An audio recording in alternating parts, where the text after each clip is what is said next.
TV 20 news के इस bulletin में आपका स्वागत है। मैं हूं आपके साथ अशोक वर्मा। आज की तमाम सुर्खियों को देखने के लिए बने रहिए हमारे साथ। अब शुरू करते हैं खबरों का सिलसिला।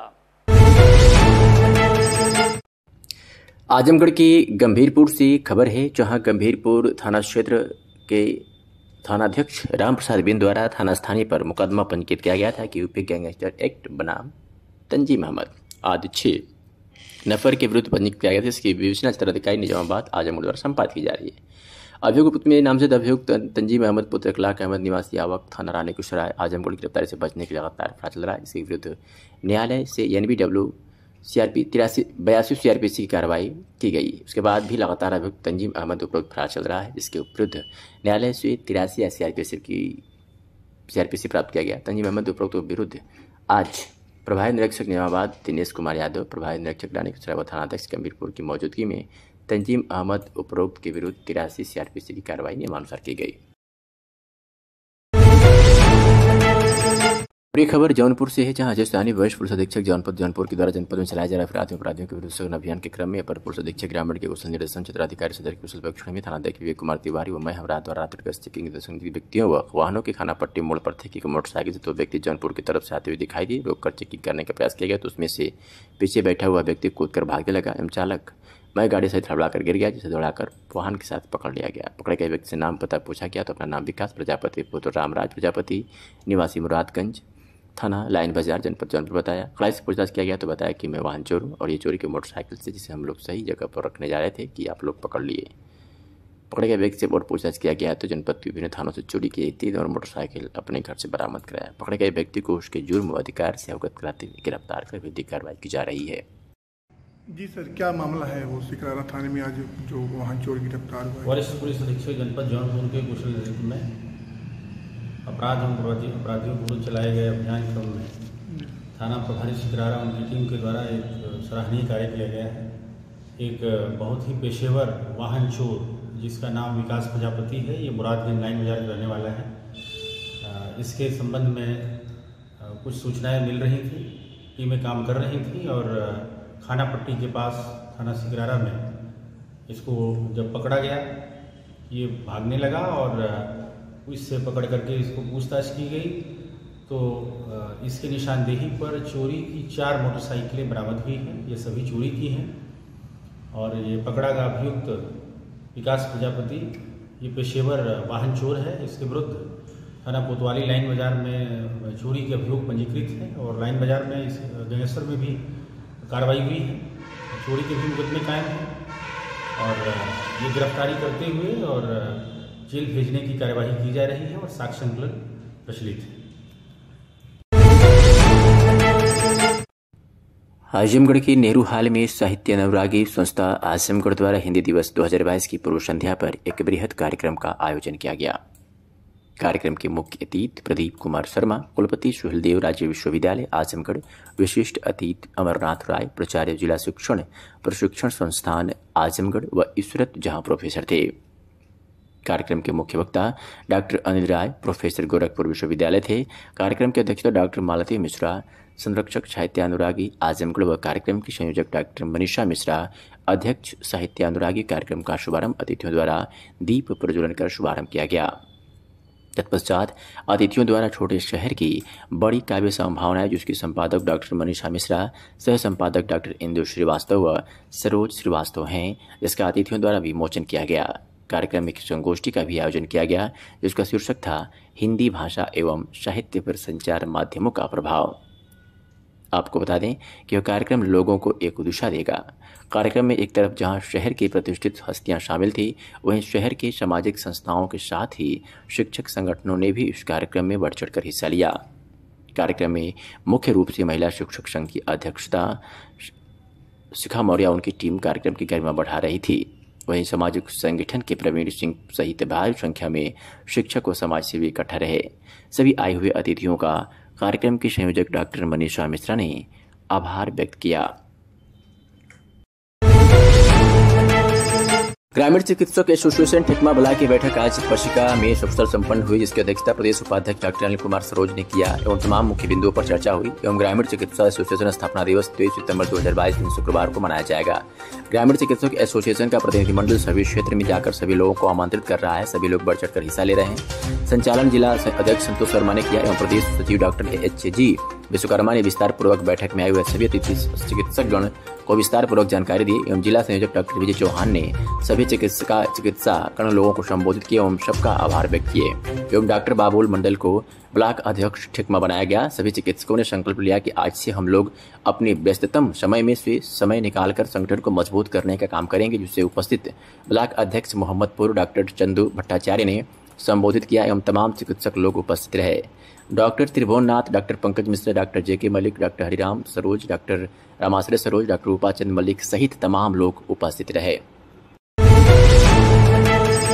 आजमगढ़ की सिधारी पुलिस ने दहेज हत्या में संलिप्त एक अभियुक्त को गिरफ्तार किया है। बता दें कि 16 जून 2022 को राम भवन चौहान पुत्र स्वर्गीय रामाधार चौहान चकमेहुआ थाना रानी की सुराज जनपद आजमगढ़ उपस्थित थाना आकर शिकायत की गई थी कि वादे की भतीजी स्वयंकिता पुत्री हरिचंद को दहेज के लिए ससुरालीजन द्वारा प्रताड़ित करना, मारना, पीटना व हत्या कर दिया गया के संबंध में दाखिल किए गए कि दाखिला तहरीर के आधार पर मुकदमा पंजीकृत किया गया था और आज पुलिस ने दहेज हत्या में संलिप्त उस अभियुक्त को गिरफ्तार कर लिया है। आजमगढ़ में पांचजन्य वार्षिक सदस्यता अभियान 1 से 15 सितंबर 2022 के कार्यक्रम की बैठक दीप कॉन्टिनेंटल हॉल में प्रांत प्रचारक सुभाष चंद्र के मार्गदर्शन में संपन्न हुआ। इस अवसर पर प्रांत प्रचारक मुख्य वक्ता सुभाष भाई साहब ने कहा कि पुस्तकें सत्संग जैसी होती हैं, पुस्तकें एक विचार होती हैं, लोगों को एक दूसरे से जोड़ने का पुस्तक एक सजग माध्यम है। आपस में सांस्कृतिक और पारिवारिक सामाजिक आत्म मानव भाव, लोक कल्याण, भारत की संस्कृतियों को अग्रसारित करने का एक सशक्त माध्यम पांचजन्य पत्रिका जिसका प्रथम संपादन 1948 में शुरू किया गया। इसके प्रथम संपादक पंडित अटल बिहारी वाजपेयी बनाए गए। प्रत्येक भारतवासियों के घर में यह पत्रिका अवश्य रखनी चाहिए, जिससे उनको देश दुनिया की जानकारी होने के साथ ही अपने संस्कृतियों और अपने संस्कारों के माध्यम को जानने का भी शुभ अवसर प्राप्त होता है। आइए अपने घर में पांचजन्य मंगाने के लिए पंजीकरण कराएं और अन्य को भी इसके लिए प्रेरित करें। एक अच्छी पत्रिका है, यह एक मित्र के समान होती है जिससे सत्संग का तादात्म्य स्थापित होता है। आजमगढ़ की सगड़ी तहसील क्षेत्र से खबर है, जहां जैनपुर नवोदय विद्यालय पर 2 दिवसीय राष्ट्रीय बालिका खो खो प्रतियोगिता चयन का उपजिलाधिकारी सगड़ी ने भव्य रूप से शुभारंभ किया। इसके अनुसार उत्तर प्रदेश उत्तराखंड के नवोदय विद्यालय की रीजनल स्तरीय चयनित 64 खिलाड़ी राष्ट्रीय बालिका खो खो चयन प्रतियोगिता में हिस्सा ले रही है। इसमें खो खो प्रतियोगिताओं को 8 क्लस्टर में विभाजित किया गया है। वाराणसी ए, वाराणसी बी, लखनऊ ए, लखनऊ बी, आगरा ए, आगरा बी, हरिद्वार ए, हरिद्वार बी। इसमें 33 बालिकाओं का चयन हुआ है जो राष्ट्रीय स्तर बालिका खो खो प्रतियोगिता में चयन के लिए हिस्सा ले रही हैं। इसमें अंडर 14, अंडर 17, अंडर 19 बालिका खो खो खेल में प्रत्येक वर्ग से 12 बालिका खिलाड़ियों का कुल 36 बालिका खिलाड़ियों का राष्ट्रीय बालिका खो खो प्रतियोगिता के लिए चयन किया जाएगा। मंगलवार की सुबह 10 बजे से 2 दिवसीय खो खो प्रतियोगिता का रंगारंग शुभारंभ उप जिलाधिकारी सगड़ी राजीव रतन सिंह ने किया। दौरान विद्यालय के प्राचार्य शशिकांत राय ने उप जिलाधिकारी को बैच लगाकर व टोपी पहनाकर कार्यक्रम की शुरुआत की। विद्यालय की छात्राओं के द्वारा सरस्वती वंदना, शक्ति वंदना, स्वागत गीत सहित अन्य सांस्कृतिक मनमोहक कार्यक्रम प्रस्तुत किए। उप जिलाधिकारी सगड़ी राजीव रतन सिंह ने ध्वजारोहण कर टीम के कोच को सीटी देकर खेल के शुभारंभ की उद्घोषणा की, जिसके पश्चात लखनऊ 1 और आगरा 1 खिलाड़ियों से खेल से पूर्व परिचय प्राप्त किया। इस दौरान कार्यक्रम की अध्यक्षता प्राचार्य शशिकांत राय ने, वही संचालन राजेश मिश्रा ने किया। विशिष्ट अतिथि के रूप में यह आलम मऊ के प्राचार्य मौजूद रहे। इस दौरान मुख्य रूप से उपचारित जया भारती, डॉक्टर अशोक मिश्रा, आरती मौर्य, शिखा श्रीवास्तव, रंजना वर्मा, संजय पाठक सहित विद्यालय के सभी शिक्षक व खिलाड़ी मौजूद रहे। हमारे जवाहर नवोदय विद्यालय में 8 क्लस्टर की टीमें आई हुई थी। एक क्लस्टर में 12 विद्यालय होते हैं। 12 विद्यालयों के आधार पर जो है 33 बच्चों का सिलेक्शन होता है। तो 33 × 8 यानी कि 264 गर्ल्स यहाँ पर आई हुई हैं, जिसमें कि आगरा, हरिद्वार, बनारस, लखनऊ हर जगह से 2-2 टीमें आई हुई हैं।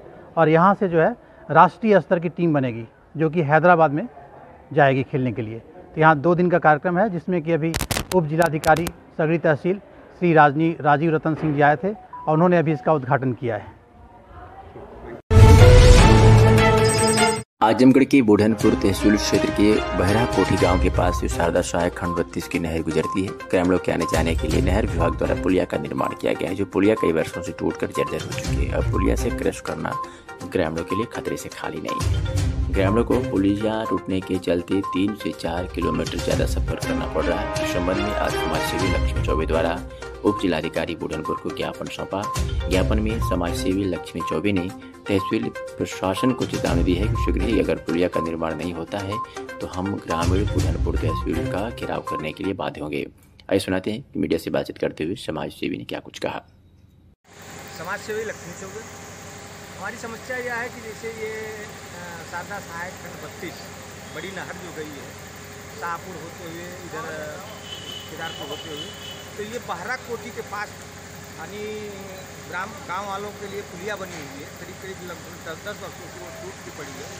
आज उस पर चलने लायक एकदम नहीं है और मतलब टूटने को 10 वर्ष से टूटी है, लेकिन इस समय तो एकदम जर्जर हो गई है कि उस पर एकदम गाड़ी घोड़ा चलना मुश्किल ही है और कभी भी दुर्घटना हो सकती है।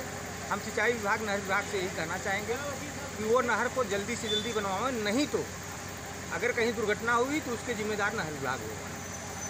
अच्छा, अभी दुर्घटना नहीं होगी?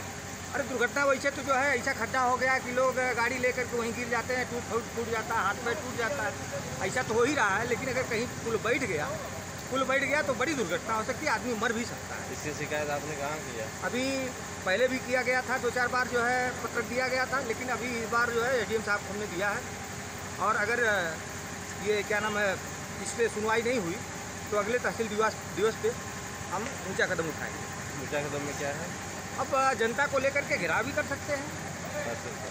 तहसील मानव जनहित सेवा संस्थान के प्रबंधक सचिव व जनपद के मशहूर कथावाचक कौशल किशोर चतुर्वेदी ने मंगलवार को शहर के जाफरपुर स्थित एक आवास पर प्रेस वार्ता का आयोजन किया। 58 वर्षीय महिला के घर पर तांत्रिक क्रियाओं करने व छेड़छाड़ के आरोपों को निराधार बताते हुए कहा कि उनको हरेंद्र पाठक को फर्जी मुकदमे में फंसाने का षड्यंत्र रचा गया है, जिससे कि हमारी प्रतिष्ठा को धूल में मिलाई जा सके। उन्होंने कहा कि साजिशकर्ता राजेंद्र प्रसाद लाल श्रीवास्तव ने वर्ष 2021 में रामकथा के दौरान उनके 50,000 रुपए की धन करना चाह रहे थे। न देने पर उनके खिलाफ इस तरह के निराधार आरोप लगाए जा रहे हैं। उन्होंने पुलिस से पूरे मामले की निष्पक्ष रूप से जांच करने की मांग किया। उन्होंने कहा कि आरोप सिर्फ राजेंद्र लाल श्रीवास्तव को कथावाचन के दौरान मिले रुपये में अवैध धन देने पर उन्होंने इस तरह की ओछी साजिश रची है। संदर्भ यह है कि एक कूट रचना के तहत जो है हमको एक फर्जी मुकदमे में फंसाया गया है और प्रकरण यह है कि 2021 दिसंबर में आजमगढ़ शहर के नज़दीक जाफरपुर ग्राम में श्री सचंडी महायज्ञ एवं संगीतमय राम कथा का आयोजन था। उसमें मैं श्री राम कथा करता था। जिन्होंने ये कूट रचना किया है वो कथा सुनने यहाँ आते थे, तो कुछ दानदाता थे जो श्रद्धावश व्यासपीठ पर कुछ पैसा वैसा चढ़ाते थे। तो 2-3 दिन कथा सुनने के बाद उन्होंने हमसे कहा कि आपको दान दक्षिणा और चढ़ावा ज़्यादा मिल रहा है और आप बड़ी कथाएँ करते हैं और लोगों का बड़ा झुकाव आपके प्रति है, हमको कुछ दे दिया करिए।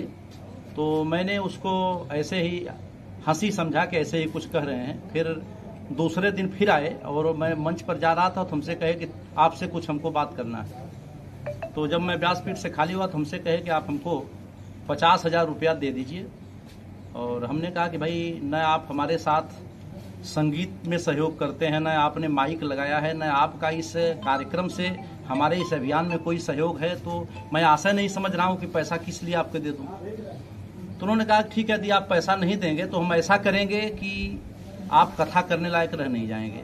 तो मेरे समझ में आया कि हो सकता है हमको ये धमकी दे रहे हो। तो मैंने कहा कि ठीक है, मेरा ऐसा कोई तो काम है नहीं, ठीक है आप जैसा भी समझिएगा, मैं तो राम कथा करता हूँ। इसके बाद वो चले गए और हमारी एक संस्था है मानव जनहित सेवा संस्थान, उसमें वो गत 11 साल से जुड़े रहे और कुछ संस्था में वो कहते थे कि संस्था हमारे हिसाब से चलेगी, संस्था में एक काम करिए, लेकिन उनकी जो विचारधारा थी वो उचित नहीं लगी, सामाजिक परिप्रेक्ष्य में उनका विचार उचित नहीं लगा, इसलिए मैंने उनको सदस्य नहीं बनाया।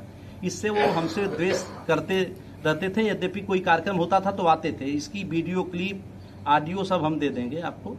और इसके बाद उन्होंने यह कूट रचना किया कि एक 58 वर्षीय महिला को, आज हमको पता लगा है कि 58 वर्षीय एक महिला को, जिसको न मैं जानता हूं न पहचानता हूं, सत्य है कि मैं न उसका घर जानता हूं उस महिला का, न उसका नाम जानता हूं। हमको ये पता लगा कि उन्होंने जो है आपके विरुद्ध ये कूट रचना किया है कि आप तांत्रिक पूजा करने अपने एक पंडित जी को साथ लेकर के गए थे और आपने तांत्रिक पूजा किया और पहली बार आपने 40,000 मांगा, फिर 35,000 मांगा। इसके बाद 58 वर्ष की महिला के साथ आपने छेड़छाड़ किया।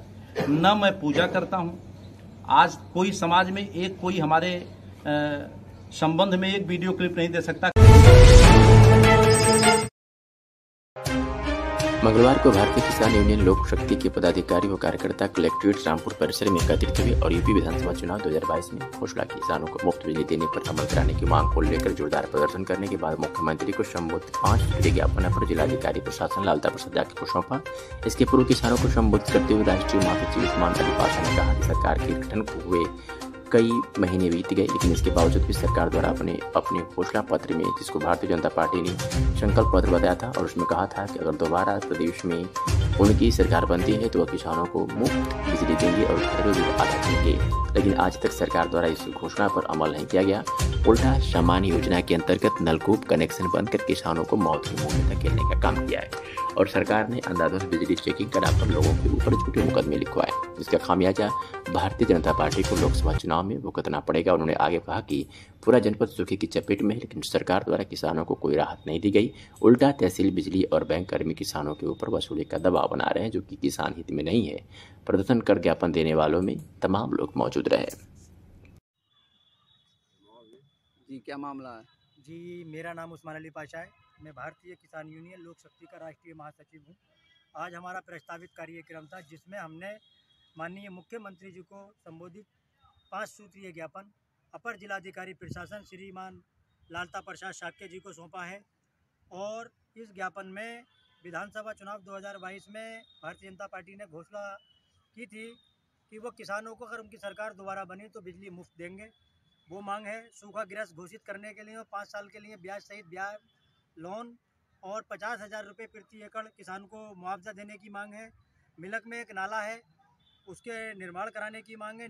धान का न्यूनतम समर्थन मूल्य बहुत कम घोषित किया गया और इस वर्ष सूखा पड़ने की वजह से धान की पैदावार प्रभावित होने का पूरा अंदेशा है और होगी प्रभावित, क्योंकि पहले तो रकबा ही बहुत कम लगाया गया है और तो उसकी मांग है। और किसानों को हमारे जनपद रामपुर में कोई भी बिजली घर सामान्य योजना के अंतर्गत नलकूप कनेक्शन नहीं दे रहा है, उसकी मांग है।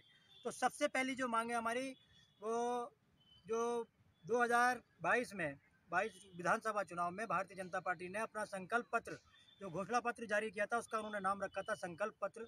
उसमें घोषणा की थी कि हम अगर हमारी सरकार दोबारा बनती है तो हम किसानों को 5 साल के लिए मुफ्त बिजली देंगे, मतलब मुफ्त बिजली देंगे बिल्कुल। तो जैसे ही उनकी सरकार बनी इस योजना पर तो घोषणा पर तो कोई मतलब अमल नहीं किया गया। उल्टा ये किया गया कि किसानों के अगर किसी के 10,000 बकाया थे तो उसका बिजली वाले कनेक्शन काट के जा रहे हैं, किसी के 5,000 बकाया थे उसका बिजली कनेक्शन काट के जा रहे हैं। उल्टी सीधी झूठी अगर किसी ने विरोध करने की कोशिश की तो उनके ऊपर FIR दर्ज की जा रही हैं। जनपद में बिजली विभाग का इतना बड़ा तांडव मचाया हुआ है बिजली विभाग कि कोई घर कोई परिवार इत्तेफाक से बचा होगा जिसके ऊपर बिजली चोरी का मुकदमा दर्ज नहीं करा दिया। तो क्या पूरा रामपुर बिजली चोर है? जबकि अगर बिजली बकाया में कनेक्शन काटना है तो काटिए जिला प्रशासन के, सबसे बड़ा बकायादार जिला प्रशासन।